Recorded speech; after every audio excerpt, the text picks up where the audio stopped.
नमस्कार मित्रों, नमस्कार। आप हैरान होंगे कि मैं अपनी आँखों पर से पट्टी क्यों हटा रहा हूँ। दरअसल आज बहुत बड़ी खुशी का दिन है कि भारत की न्यायपालिका का जो प्रतीक चिन्ह है, जो न्याय की देवी है, उसकी आँखों पर से लगी पट्टी देश के मुख्य न्यायाधीश माननीय डी.वाई. चंद्रचूड़ साहब की पहल पर हटा दी गई है। न सिर्फ पट्टी हटा दी गई है, बल्कि उसके हाथ से जो तलवार थी वो भी छीन ली गई है। छीन क्या ली गई है, उसको बिना खड़क के कर दिया गया है। बिना खड़क के इसलिए कर दिया गया है कि हमारे यहाँ तो आज़ादी भी बिना खड़क और बिना ढाल के महात्मा गांधी ले आए थे। तो न्याय व्यवस्था में तलवार का क्या काम, आँखों पर पट्टी बांधने का क्या काम। न्याय तो आंखें खोल कर दिया जा सकता है, और न्याय तलवार के बल पर नहीं, न्याय संविधान के मुताबिक दिया जा सकता है। और अब जो हमारी न्याय की नई देवी है, उसके हाथ में तलवार की जगह संविधान पकड़ा दिया गया है।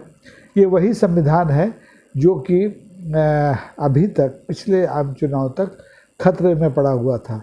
संविधान पर खतरे को लेकर इस देश में चुनाव हुए, राजनीति हुई, आगे भी होगी, लेकिन न्याय व्यवस्था की आंखों पर से अगर पट्टी हटी है तो इसका स्वागत किया जाना चाहिए। और ये इसलिए सांकेतिक भले ही है, लेकिन इसके बड़े निहितार्थ हैं और बात दूर तक जाएगी। देखिए, जो आँखों पर पट्टी सिर्फ भारतीय न्याय व्यवस्था की प्रतीक मूर्ति पर ही नहीं बनी है, बल्कि मैं तो अब देख रहा हूँ पिछले 1.5-2 दशक से कि जितनी भी संवैधानिक संस्थाएं हैं, जितने भी राजनीतिक दल हैं, उनमें से ज़्यादातर ने अपनी आँखों पर पट्टी बांध रखी है। अब या तो ईश्वर ने उनको तीसरा नेत्र दिया है जिसे देखकर वो अपना काम चला रहे हैं, या फिर वो जानबूझकर आँखों पर पट्टी बांधकर न्याय करना चाहते हैं, काम करना चाहते हैं, सरकार चलाना चाहते हैं, देश चलाना चाहते हैं। अब भारत में बहुत सी चीज़ें बदल रही हैं। पिछले 10-11 साल में आपने देखा होगा कि बदलाव का एक नया दौर चल रहा है। जो हमारी मौजूदा सरकार है, वो तो इस देश को ही बदलना चाहती है, हिंदू राष्ट्र बनाना चाहती है, धर्मनिरपेक्ष और जो गणराज्य स्वरूप है देश का, इसको बदल करके, लेकिन बदल नहीं पा रही है। तो वो उसने क्या बदला?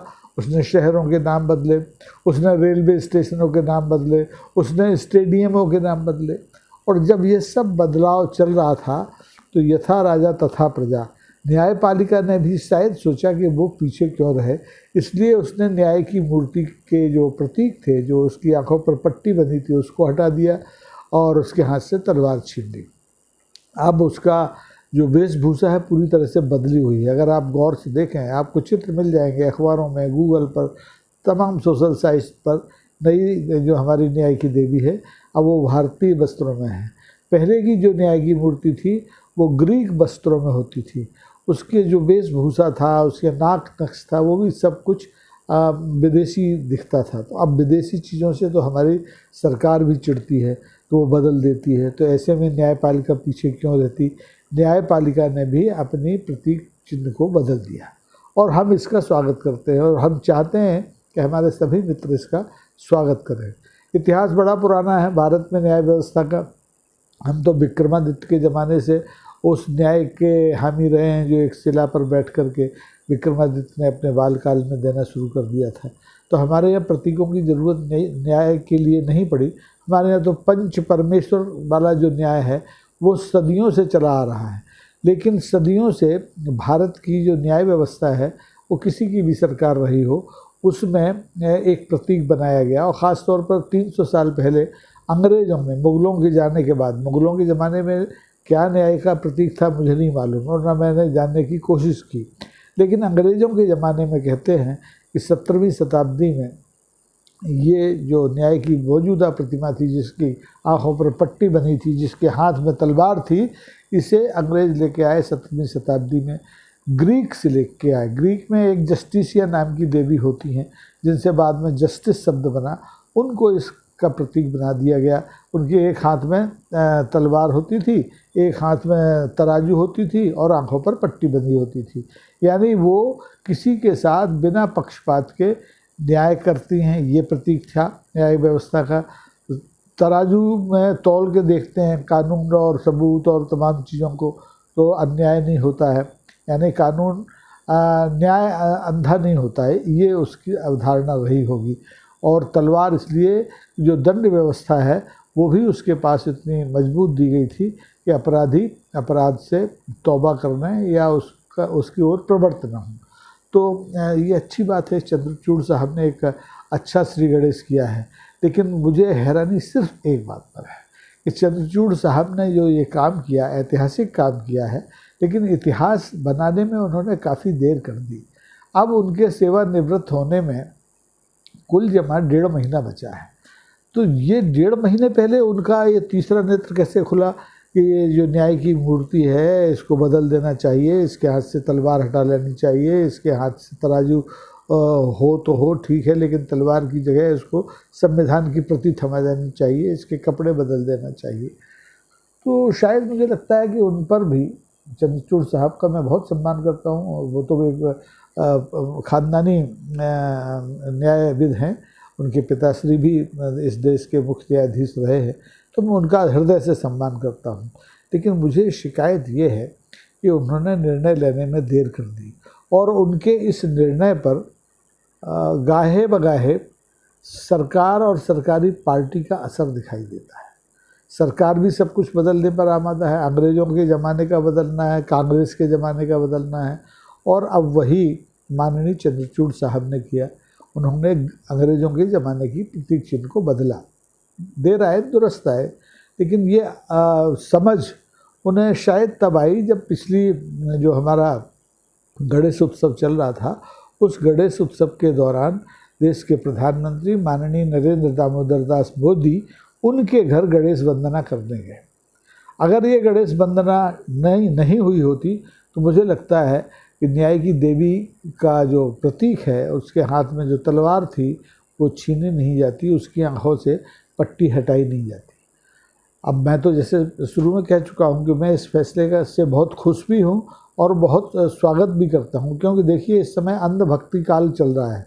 एक रीति काल था, एक अंधभक्ति काल है। इस समय अंधभक्तों की संख्या बहुत ज़्यादा है। तो या तो उनकी आंखों पर पट्टी बांध दी गई है या उनकी आंखों से रोशनी छीन ली गई है, गिरवी रख ली गई है। तो अब अगर हमारे देश की न्यायपालिका की जो प्रतीक है उसकी आंखों से पट्टी हटी है, तो उम्मीद की जानी चाहिए कि इस देश की सरकार के, इस देश की संवैधानिक संस्थाओं की आंखों पर भी जो तथाकथित पट्टी बंधी है वो भी हट जाएगी। दूसरे, इस देश में जो तमाम संवैधानिक संस्थाएं हैं जो कठपुतली की तरह काम करने लगी हैं, वो भी अब उस संविधान की पुस्तक के तहत काम करने लगेंगी जो पुस्तक हमारी न्याय की देवी के हाथ में अब थमाई गई है। संविधान हमारे पास तो शुरू से है, संविधान के अनुसार हमारे यहाँ सारे काम होते हैं। जम्मू कश्मीर में अनुच्छेद 370 संविधान के तहत लगा, जम्मू कश्मीर से अनुच्छेद 370 संविधान के तहत हटा, और जो कुछ हो रहा है संविधान के तहत ही हो रहा है, और ये अच्छी बात है। लेकिन फिर भी ये नारा क्यों लगा जून 4 से पहले इस देश का संविधान खतरे में है? वो शायद इसीलिए लगा कि जहाँ देखो वहाँ लोग आंख बंद करके काम करने में लगे थे। राजनीतिक दल, राजनेता और सत्ता, सब, केवल न्यायपालिका थी जो आंखों पर पट्टी बंधे होने के बावजूद बीच बीच में ये प्रमाण देती थी कि वो अपना एक तीसरा नेत्र रखती है जिसके बल पर वो न्याय करती है। तब संविधान और कानून तब उसके पास था लेकिन उसके हाथ में नहीं था। अब मुझे लगता है कि संविधान और कानून हमारी न्यायपालिका के हाथ में भी आएगा, और तमाम फैसले जो आधे अधूरे छोड़ दिए जाते हैं वो फैसले अब आने वाले दिनों में संपूर्ण फैसले के रूप में सामने आएंगे, और निर्छीर विवेक के साथ आएंगे, बिना डर भय के साथ आएंगे, क्योंकि तलवार अब नहीं है न्याय की मूर्ति के हाथों में, संविधान की पुस्तक है। संविधान हमारे देश के लिए, लोकतंत्र के लिए गीता है, हमारे लोकतंत्र के लिए भागवत है, हमारे लोकतंत्र के लिए बाइबल है, हमारे लोकतंत्र के लिए जो भी धर्म ग्रंथ हो सकता है वो है। चाहे अल्पसंख्यकों का धर्म ग्रंथ हो, चाहे हमारे सिख भाइयों का धर्म ग्रंथ हो, उतना ही पवित्र हम संविधान को मानते हैं जितना कि हमारे देश की न्यायपालिका मानती है। इस समय देश की न्यायपालिका एक अपवाद है कि जिसमें लोगों का भरोसा अभी तक कायम है। आधे अधूरे तमाम फैसलों के बावजूद अभी भी लोग अपनी शिकायत लेकर न्याय की उम्मीद में माननीय अदालत की दहलीज तक जाते हैं, नीचे की अदालत से लेकर सबसे ऊपर की अदालत में। हालांकि हमारी अदालतों पर कितना काम बाढ़ है, ये आंकड़ों से अगर आपको मैं बताऊंगा तो आप डर जाएंगे। मैं पहले बता चुका हूँ, हजारों नहीं लाखों की संख्या में हमारे यहाँ प्रकरण लंबित हैं, और इस वजह से हमारे देश की जो जेलें हैं जिन्हें सुधार गृह होना चाहिए था, वो ठसाठस भरी हुई हैं। यहाँ आदमी गिरफ्तार तो हो जाता है, पुलिस अपना काम गिरफ्तारी तक करके छोड़ देती है, लेकिन न्यायिक प्रक्रिया से उस पूरे मामले को निकलने में दशकों लग जाते हैं। कई ऐसे अपराध होते हैं जिनमें सज़ा की अवधि 2 साल हो, 6 महीने हो, 8 महीने हो, 3 साल हो, लेकिन पता चला मुकदमे का फैसला आने में 2 दशक लग गए। आज की जो पीढ़ी अदालत में न्याय के लिए जाती है, उसे तो न्याय मिलता नहीं, उसके आने वाली दूसरी तीसरी पीढ़ी को न्याय मिलता है। तो अब हम और आप सब उम्मीद कर सकते हैं कि न्याय की देवी की आंखें खुल गई हैं, उनकी आंखों से पट्टी हटा दी गई है। इसलिए अब न्याय की जो प्रक्रिया है, उसकी जो रफ्तार है, उसमें तेज़ी आएगी। वो संविधान के तहत कामकाज को तेज़ी से निपटाएगी, बिना राग द्वेष के भी अपना काम करेगी। राग द्वेष तो अभी भी नहीं है, लेकिन कभी कभी लगता है, क्योंकि बहुत से हमारे माननीय न्यायाधीश हुए हैं जो या तो जो सेवा में रहते हुए सेवा निवृत्ति के बाद विचारों से सत्ता के साथ खड़े दिखाई देते हैं। हालांकि उनके इस व्यक्तिगत विचारों का, व्यक्तिगत आचरण का, व्यक्तिगत धारणाओं का न्याय प्रक्रिया पर क्या असर होता है, इसका अध्ययन अभी नहीं किया गया है, किया जाना चाहिए। आने वाले दिनों में कम से कम 100 लीडिंग केसेस का अध्ययन किया जाना चाहिए, जिससे ये पता चल सके कि हमारे जो निष्पक्ष न्यायपालिका है, वहाँ न्याय देने वाले जो माननीय न्यायाधीश हैं, उनकी व्यक्तिगत धारणाओं का, व्यक्तिगत सोच का, व्यक्तिगत विचारों का उनके फैसलों पर क्या असर पड़ता है। मुझे कई अदालतों के फैसले याद आते हैं, ख़ासतौर पर इलाहाबाद हाई कोर्ट के, जहाँ मनुस्मृति का जिक्र किया गया फैसले देते वक्त। कर्नाटक का अभी आपने ताज़ा हाई कोर्ट का फैसला, एक वक्तव्य देखा माननीय न्यायाधीश का, उन्होंने एक गली की तुलना पाकिस्तान से कर दी। वो उनकी व्यक्तिगत राय होगी। संविधान में इस तरह की कोई व्यवस्था नहीं है कि आप मनुस्मृति का हवाला दें या आप किसी गली मोहल्ले को किसी जाति विशेष के उससे जोड़ दें उपस्थिति से। तो कुल मिलाकर के आंखें खुली हैं, न्यायपालिका की प्रतिमा की खुली है, तो न्यायपालिका की भी खुलेंगी, ये भरोसा हम भारतीयों को है। क्योंकि आज भी हम राजनीतिक दलों से सत्ता से ज़्यादा भरोसा अपनी न्यायपालिका पर करते हैं, अपने कानून पर करते हैं, और उसके तहत बंधे हुए हैं। देश में बड़े बड़े भ्रष्टाचारी, बड़े बड़े अपराधी होते हैं, लेकिन जब ऊंट पहाड़ के नीचे आता है, यानी वो अदालत की दहलीज पर आते हैं या लाए जाते हैं, तब उनका कलेजा कांपने लगता है। बहुत कम अपवाद ऐसे हैं जो अपनी व्यक्तिगत हैसियत से कानून के शिकंजे से बच पाते हैं। बहुत से लोग हैं जो तड़ी पार रहे, लेकिन उनके खिलाफ उनकी संबंधित सरकारों ने कभी अपील नहीं की, कभी कोई सुप्रीम कोर्ट तक नहीं गया कि नीचे के फैसले को बदल दिया जाए। लेकिन बहुत से मामले होते हैं। राहुल गांधी को जब